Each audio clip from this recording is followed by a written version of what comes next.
I skipped figures 50 through 55 because they weren't enhanced by animation. This is one of my favorite models in the book that I felt needed to be animated. In the book, I overdid the static images in the first part of the diagram just because I wanted the shape of this 3D model to be unmistakable. It starts with a spool shape, basically two cones intersecting at the point. This would be a rare extreme of my model that I will get to later. The more relatable version flattens one of the cones into a 2D triangle. The flat end is the tail fin of what I call the fishtail of morals. It's a spectrum between buying time and killing time intersecting with the countless subjects of interest that we kill time exploring. The transparent view allows us to mark the key parts of the spectrum. Those parts are the horizontal spine, the vertical edge and end of the tail fin, the middle line and ring where the tail fin starts, the absolute middle point, and the star marking only one of the subjects of interest.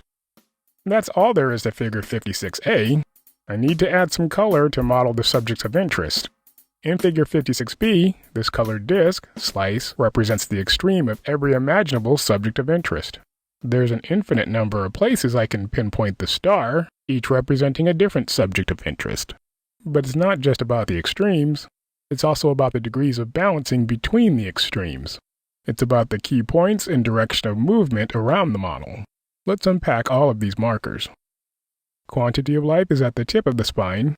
Quality of life is more represented as we move inward, and most extreme at the slice. Socializing and survivalism moves towards the tail fin. Entertainment and obsession moves towards the slice. The top and bottom tips of the tail fin represent overpopulation and underpopulation. Things that support life move upward. Things that threaten life move downward. An optimally regulated population wouldn't necessarily need to be threatened, but wouldn't expect to overcome every threat to life. On the quality end, where I mark only one of the countless subjects of interest, the widest variety of interest would move one towards the center of the disc and the spine of the slice. The outer end of the disc where I put the star, where the slice meets the fish skin, represents less variety and less balance of interest. Collectivism would be moving towards the fin and upward. Individualism would be moving in the opposite direction.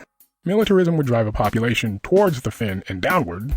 Capitalism moves towards the same destination as individualism, but comes from a more upward, populating effort. The center point, line, and ring represent what I call the livelihood balance. It's what I imagine would be the ideal balance between all concerns when considering or developing moral standards. The 2D fin assumes that life in general is the only concern when considering quantity of life issues. The more one discriminates their concerns of a particular form of life, species, class, or even race, the more tail fins would be added for each separate group of concern. This is what two separate groups would look like regarding quantity concerns. An infinite number of groups would bring us back to the spool shape. The next video is the last in Chapter 4. There will be 3 more videos for Chapter 5 to wrap up the series. I hope you've enjoyed what you've seen so far and are looking forward to the rest. Please leave critical and constructive feedback in the comments. Thanks for watching.